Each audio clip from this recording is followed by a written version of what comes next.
Buen día, ¿cómo están ustedes? Muy bien, doctor. Queremos arrancar por una buena noticia porque ayer nos enteramos que llegaron vacunas a nuestra provincia. Queremos saber para quiénes son y de qué se tratan esas vacunas. Sí, la verdad que una buena noticia porque estando en pleno verano ya llegaron vacunas ayer, de vacunas antigripales para los niños de 6 meses de 6 a 18, a 24 meses, o sea, de 6 meses a 2 años, Sí, ¿no? Entonces, es una buena noticia porque estamos protegiendo a nuestros niños contra la gripe y en forma temprana, antes que llegue la gripe, antes que llegue el otoño incluso. Y ya llegaron la semana pasada, llegaron vacunas antigripales del tipo trivalente para el personal de salud, que es el personal de salud tanto público como privado, y seguramente esta semana o la que viene ya llegarán vacunas antigripales para el resto de la población, que habitualmente está dentro del calendario. La vacuna antigripal, ustedes saben que está dentro del calendario, es obligatoria y gratuita sí. para las personas que tienen más de 65 años, para embarazadas y para personas que son menos de 65 años pero que tienen alguna enfermedad de base. Claro. Estas vacunas que llegaron ayer, ¿en qué momento van a estar disponibles ya para la comunidad? Y hoy se distribuyen y seguramente mañana ya en todos los vacunatorios de la provincia, porque la vacuna antigripal se coloca en los vacunatorios que están habilitados, tanto públicos como privados, y son 35.840 dosis, así que tenemos suficiente como para comenzar y van a empezar a inmunizar. Ah, qué bueno eso. Doctor, y en el contexto de vacunas, ¿cómo es el escenario de la vacuna contra el COVID-19? ¿Cómo estamos ahí? Y estamos bien, nos está faltando todavía parte de la población que se coloquen las dosis de refuerzo, la cuarta y la quinta, y eso nosotros siempre que tenemos contacto con ustedes le pedimos que difundan que es necesario colocarse la vacuna. Mire, nosotros hemos tenido una quinta ola muy importante, sobre todo con un pico en diciembre y enero, y los fallecidos son relativamente muy pocos. Lamentablemente, bueno, uno no quisiera tener ningún fallecido, pero hemos tenido, a pesar de que hemos tenido un pico muy alto, no hemos tenido saturación de las terapias intensivas, y los fallecidos han sido o personas que no estaban vacunadas, que todavía había algunos que no estaban vacunados y que no se habían enfermado nunca, que nos demuestra que la enfermedad no es que bajó la letalidad, la agresividad. Claro. Lo que cambió fue la inmunidad nuestra, que ya al tener contacto con el virus y haber sido vacunados, ya nosotros respondemos mucho mejor ante la entrada del virus a nuestro cuerpo. Claro. Entonces, cuando vemos una persona que no se vacunó, vemos que la enfermedad es exactamente igual que al principio. Y luego los otros fallecidos han sido personas muy mayores o que no tenían el esquema completo, que tenían solamente 2 dosis o la última dosis más de un año. Así que nosotros siempre pedimos que nos coloquemos la dosis de refuerzo, y si es una persona mayor, bueno, y se tiene que colocar la vacuna antigripal próximamente, puede colocarse las dos juntas o en cualquier momento. Ya no hay tiempo que esperar para que pase, para que cuando uno se coloca la vacuna antigripal y luego la vacuna contra el COVID. Claro, doctor, ¿y para quién el tirón de orejas por los que faltan vacunarse? ¿Quiénes son, de acuerdo a los datos que ustedes tienen? Y habitualmente son las personas menores de 50 años. Por encima de los 50 años tenemos ya una gran proporción de personas vacunadas. Sí. Pero bueno, por debajo de 50, quizás incluso cuando empieza a bajar ya la cantidad de casos, uno pierde un poquito el temor de contagiarse y ya no nos vacunamos. Creo que teniendo la vacuna disponible, tenemos la bivalente, incluso la bivariante disponible, que es la última, con última tecnología. Yo creo que no hay excusa para no pasar por un vacunatorio y colocarnos la vacuna. Claro. Hoy ni siquiera se pierde tiempo, incluso no hay que sacar turno, solamente hay que acercarse al nodo más cercano y vacunarse. Claro. Doctor, saliendo del tema vacunas, ayer, luego de una reunión de la mesa, obviamente, de salud, donde se trataron seguramente varios temas, uno de los miembros de su equipo, estamos hablando del doctor Miguel Ferrer Contreras, que es el director médico ejecutivo del CIPROSA, hablaba de que tenemos 1.800 casos de dengue en la provincia, ¿no? ¿Cómo están observando ustedes ahí? ¿Qué está pasando? Y en relación al año pasado, si es un número parecido, ¿qué les dicen a ustedes los datos? Bueno, miren, en el 2020 nosotros tuvimos muchos casos, alrededor de 7.000. En el 21 y el 21 tuvimos 36 casos nada más. porque no había tanta presión epidemiológica, y bueno, el 22 no tuvimos ningún caso, y este año, bueno, lamentablemente hay muchísimos casos en Bolivia, Paraguay, el norte de Salta, Jujuy, en Brasil, muchísimos casos, y nosotros tenemos el mosquito.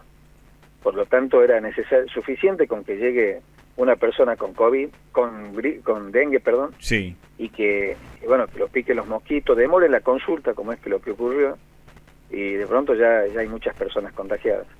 Hoy nosotros tenemos muchos casos, pero hay que decirlo, son casos, la mayoría, porque nosotros los buscamos. Estamos yendo casa por casa buscando sintomáticos, y a esas personas le hacemos laboratorio si corresponde en su casa, lo confirmamos, o ya estamos confirmando también por nexo, si hay una familia todos con fiebre y hay una persona positiva por laboratorio, bueno, el resto ya se los considera positivos, se los estudia, y bueno, y seguimos ya con el control evolutivo, que sabemos que después de 7 a 10 días ya la enfermedad pasa. Pero hoy nosotros vamos a seguir teniendo positivos porque lo estamos yendo a buscar. Y es muy probable que tengamos más casos que otras provincias de la región porque los buscamos y los notificamos. Así que, pero de todos modos nos preocupa porque acá hay una acción que la está haciendo el Ministerio de Salud de la provincia, pero hay algo que también corresponde al ciudadano, que es fijarnos en nuestro fondo.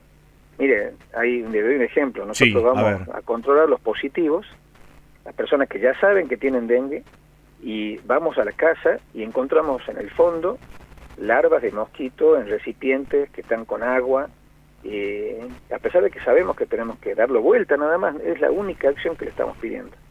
Un recipiente que tenga agua, darlo vuelta, y con eso es suficiente para eliminar un criadero de mosquitos.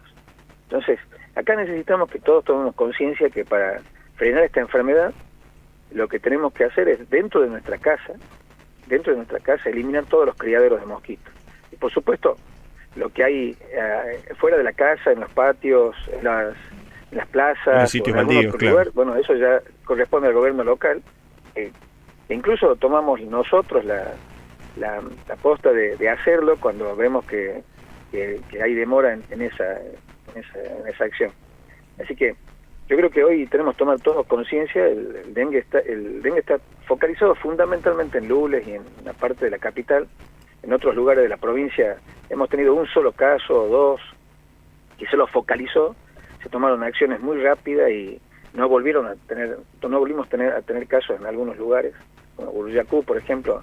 Hemos tenido un caso relacionado con una persona con Lules y luego no hubo más casos porque hemos actuado rápidamente. O sea que mayor compromiso social sigue siendo clave en esta situación. Sí, eso es fundamental en esta enfermedad. Así como con COVID, una persona que estaba enferma, necesitamos que se quede en su casa y para que no contagie a nadie. En esto lo que necesitamos es que consulte rápidamente por su enfermedad, por su patología que se puede complicar, que se ponga el repelente y que se quede en su casa para que no los piquen los mosquitos y contagien a otras personas. Bien, doctor, la última consulta, agradeciendo desde ya su tiempo. ¿Cómo estamos con los casos de neumonía bilateral, ¿no? Que nos tuvieron un poco preocupados como sociedad por los últimos casos, incluso que hubo fallecimientos? Y bueno, no hemos tenido ningún caso más reportado. La neumonía bilateral, vamos a tener casos siempre. La neumonía bilateral forma parte de el COVID, forma parte de la gripe y el COVID, entre otros virus, producen neumonía bilateral. Los virus habitualmente comprometen ambos pulmones y el resto del cuerpo. La sepsis, que es una enfermedad generalizada, infecciosa generalizada, tiene como componente una infección de los dos pulmones, por lo tanto neumonía bilateral. Pero además también tiene un compromiso cardíaco, cerebral, el hígado, todo el resto del cuerpo también se compromete. Lo que pasó acá, que bueno, de pronto se dieron casos que inicialmente no encontrábamos la causa entre el COVID y la gripe, no teníamos ese diagnóstico, pero la mayoría de los casos, más del 70% de los pacientes internados, hemos tenido identificación del germen. Lo que no, o sea, esa denominación de la neumonía bilateral de origen desconocido, que no existe. Eso no existe como tal, como enfermedad, como patología. No existe como enfermedad. Mire, antes, usted se debe acordar, cuando va al médico y tiene un cuadro infeccioso, nosotros decíamos, o esto es un cuadro viral o un cuadro bacteriano. Sí. Ya con eso nosotros teníamos una definición muy importante para decir si tenemos que dar antibiótico o no. Cuando se trata de una bacteria se dan antibióticos, de acuerdo a la bacteria que sabemos que está circulando, y cuando se trata de un virus, uno espera la evolución.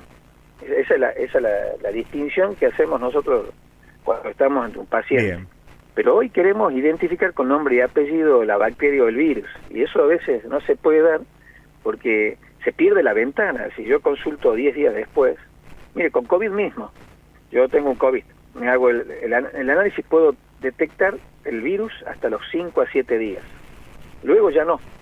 Por lo tanto, si yo consulto tarde, e incluso si se trata de una bacteria y me automedico con antibióticos, yo pierdo la posibilidad de encontrar qué germen está produciendo la infección.